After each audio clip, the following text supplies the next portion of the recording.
Welcome everyone, this is On Just Restart, and today we got a brand new trailer for Metroid Dread.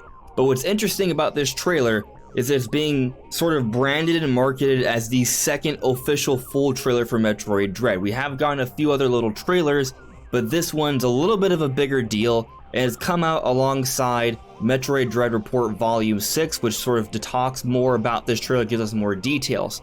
So what we're going to be doing in this video is doing a quick watch of this trailer, sort of looking at it, assessing it, reacting to it. I've already seen it a couple times already, so this is not a full live reaction, but we're going to be sort of analyzing and breaking it down, looking at the report, breaking that down as well, and just trying to come to even more conclusions about what's going on here. And I'll just tell you right from the get-go, a lot of our theories from previous reports seem to be coming true, so I think we're on the right track. But let's go ahead and check out this trailer. Alrighty. So this is the structure we saw from the previous trailer that was broken down. Presumably Samus, still in her armored suit, has just landed on ZDR, and then she chances upon someone by surprise. Who is this someone? Someone in a power suit, has an arm cannon, shaped like a Chozo, looks like the Chozo hieroglyphs. This could be alluding to that sort of Chozo Warrior species or side species of the Chozo that are perhaps antagonistic. We see, okay, they're doing battle here, and this creature is strong. There's Kraid, trapped, jailed in. Kraid is back. We're seeing some underwater elements, more environments here. I gotta say that visually the game is looking more and more interesting the more we see from it. More of this fight between Samus and this Chozo Warrior, supposedly. More of her abilities. We're seeing the grapple beam already. Man, these cutscenes just look amazing. Okay, so there we're seeing like 5 missiles being shot at a time, or even more than that. Oh, she cracked its face. Are these more Chozo Warriors? Man, I just love everything we're seeing so far. I mean, it just all looks pretty amazing. Whoa, so the warrior has Samus by the neck. There's Samus approaching Kraid. There's just too many like good shots here. And she's about to get blasted. Wait. It's trying to say something. I don't think we can understand it though. And then there was that weird shot there, and there was a heartbeat. So what happens there? What's going on? There's certainly a lot to, I think, to sort of like pick at here, but that is the second trailer. Look at this character.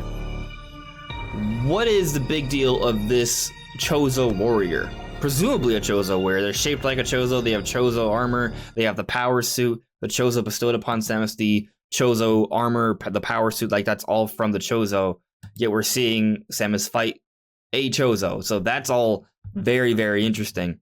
But before we sort of dive even deeper into the details of this trailer, let's kind of go over the Volume 6 report here, because they do talk about this very trailer. It's the big deal today. Alright, so here they say, a new trailer is out. We introduce a few of Samus Aran's brand new abilities and some of the mysterious terrors lurking in the shadows of planet ZDR. In this edition of the Metroid Dread Report, we'll take a closer look at some of these new elements. Let's get started.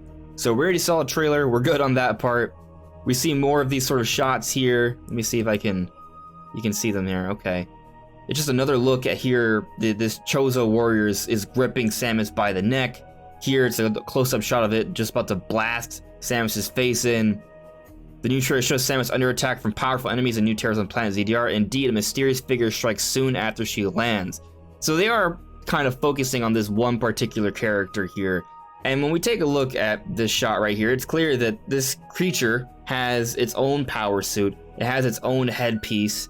It is adorned with like even like some ribbon stuff, as we saw earlier in the trailer. This character certainly seems to be of high status. So like this isn't just a random enemy. I don't even think this is a random boss. This could be perhaps the main enemy of Metroid Dread. But let's continuing on here. Let's read this transmission from the dev team. If you watch the Glimpse of Dread clips, you may have noticed that the place where Samus finds herself under attack is the same place where she unexpectedly collapsed after landing on the planet.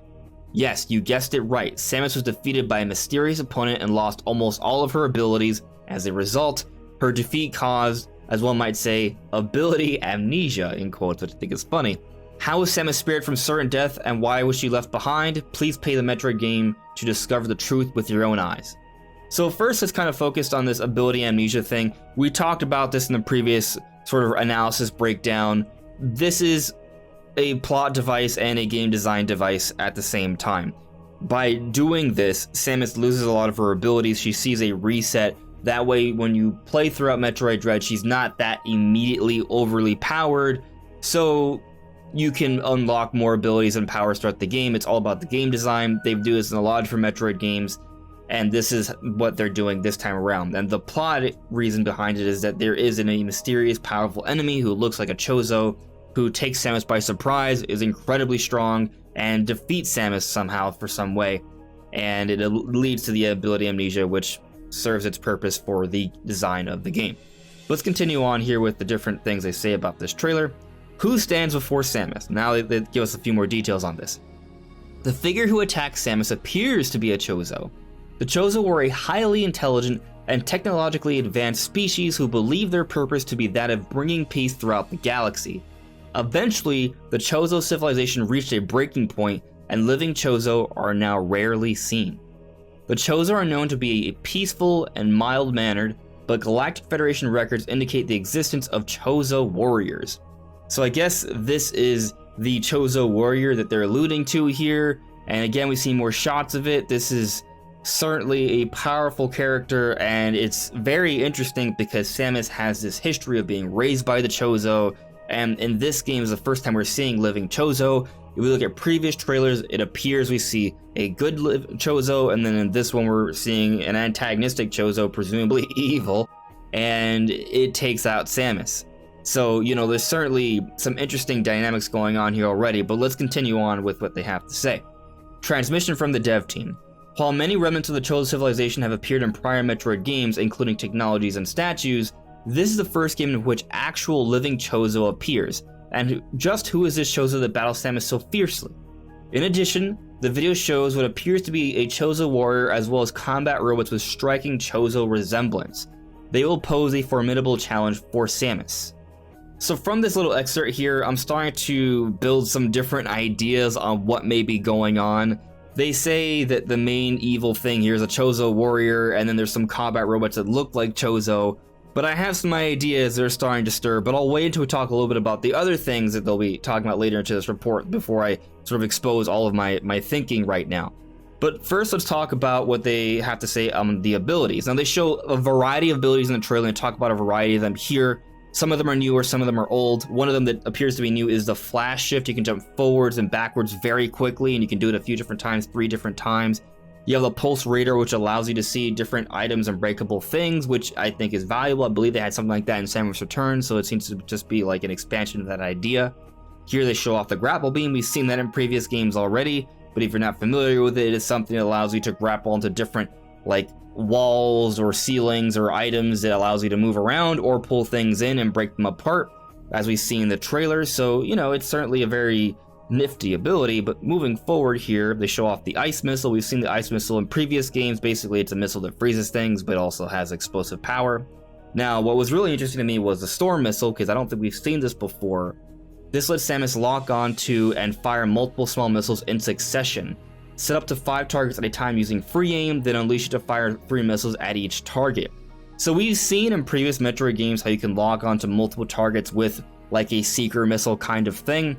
But when they call it the storm missile, it seems to be doing a little bit more, because it's not just locking onto 5 different targets that you can sort of acquire with your free aim, but it shoots 3 missiles at each one, hence the naming storm missile. So it's a little bit more significant, a little bit more impactful, and also probably will add more reason to you finding more missile expansion so you can better take advantage of this ability.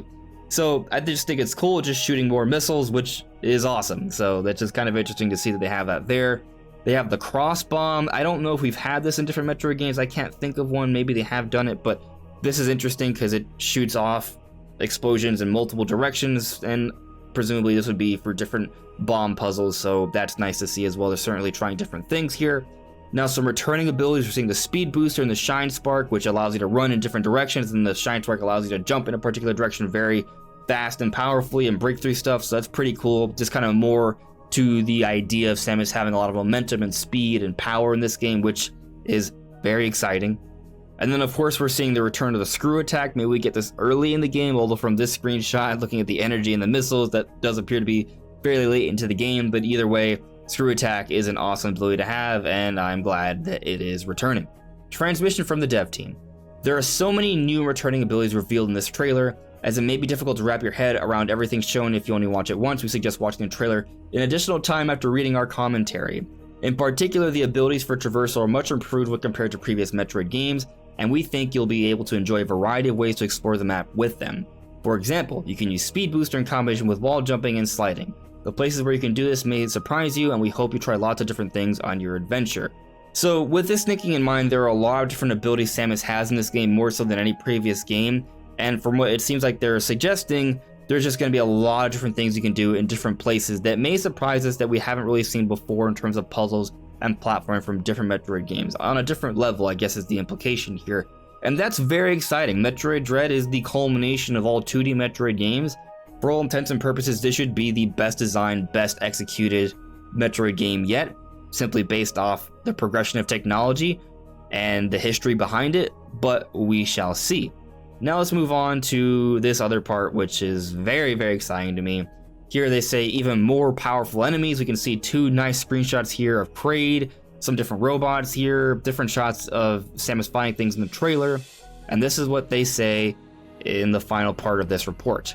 This trailer includes other notable scenes too. For example, you can spot a giant monster that appears to be Kraid, a beast Samus has fought in previous games. You can also see robots created by the Chozo, as well as gigantic aquatic creatures.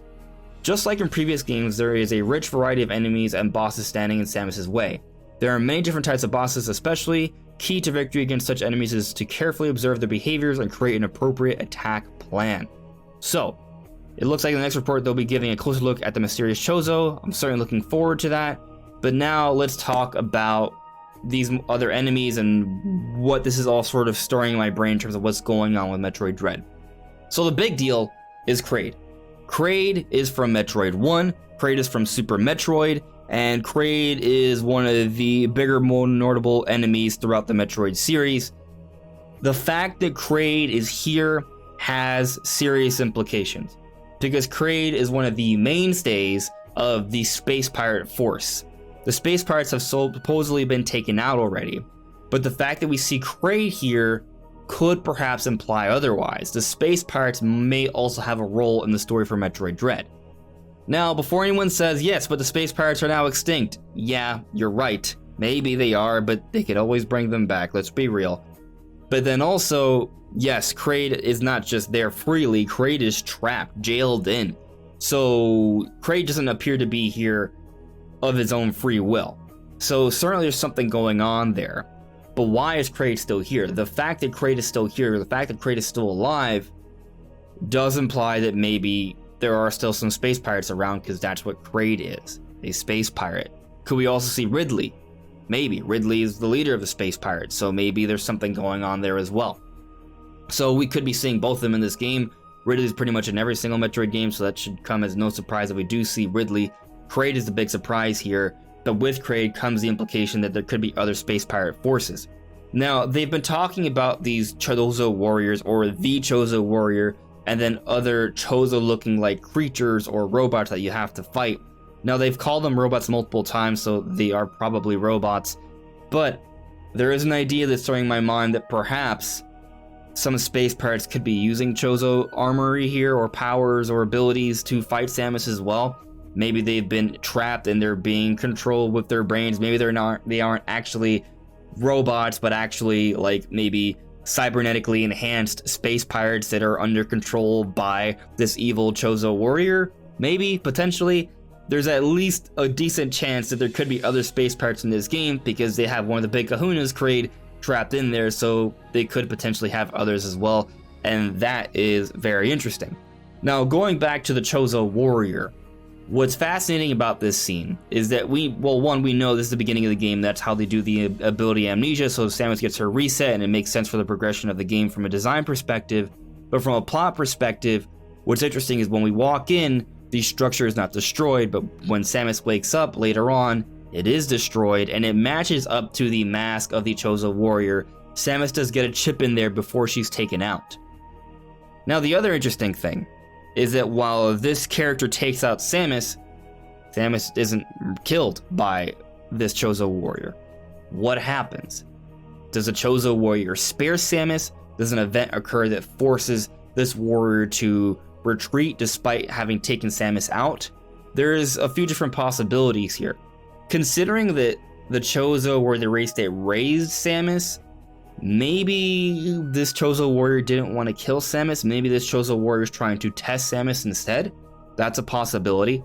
Another possibility is that this Chozo Warrior was trying to take out Samus, and maybe someone else apprehended this character. Maybe there are some good Chozo that save Samus at the end here. Or maybe Samus had her own sort of violent reaction at the end, which repelled that Chozo Warrior before it could finish Samus off. So there's three different possibilities here. I feel like the most likely is that Samus had some sort of crazy reaction that repelled this Chozo Warrior. Why do I say that? Well, one, the Chozo structure also took damage. So something happened in this environment that led to that damage. It could have been the fight, but it's not shown in the trailer of the fight, so maybe it happens right at the end, because right at the end we see this Chozo Warrior holding Samus up by the neck. She seems to be pretty much done. She's about to get blasted in the face, and we see her face flash. Now, what's interesting is it almost looks like her face changes a little bit. It almost looks like it gets younger. And that could just be me overanalyzing here. It's a big red flash and her eyes widen up. It could just be that. But it might not be. It could be a flashback to her past, because she was raised by the Chozo. So that is a possibility there, maybe. And maybe there is some sort of crazy reaction as well, because we do see Samus's hand glow red in the previous little smaller trailer, and that could be alluding to what happens in this bigger trailer with the fight that may repel this Chozo Warrior. So there's a few different possibilities here. There could be a flashback, there could be this energy explosion that repels a Chozo Warrior, or maybe there is a good Chozo, as we've seen in the previous trailer, that could perhaps have saved Samus in some way that repelled this Chozo Warrior. There's a few different angles here, and they all could potentially be somewhat correct. There could be a flashback here. There could be an expelling of energy that maybe was caused by this good Chozo that's trying to help Samus out. Or maybe that event happens later on into the game. Hard to say for sure what happens, but one thing is clear. Samus is spared, but this Chozo Warrior is not the last time we're going to see this Chozo Warrior. They are showing this character very prominently. There's something special about this character, this creature, and Samus is almost certainly going to have to fight them again. And I'm going to assume it's going to be one heck of a fight, because this character is being sort of shown to be one of the more powerful characters we've ever seen in the Metroid series, because they were able to take out Samus in her fully powered form in Metroid Dread, which is the most mature Samus we've seen yet. Very interesting, very exciting stuff. I wonder what's going to happen. Check out that trailer again. Let me know if you guys figure out anything else out about this trailer and what's going on. And I am looking forward to more information about Metroid Dread. But that's all for now, everyone. Thank you so much for listening and watching, and I'll see you all really soon. Take care. Bye.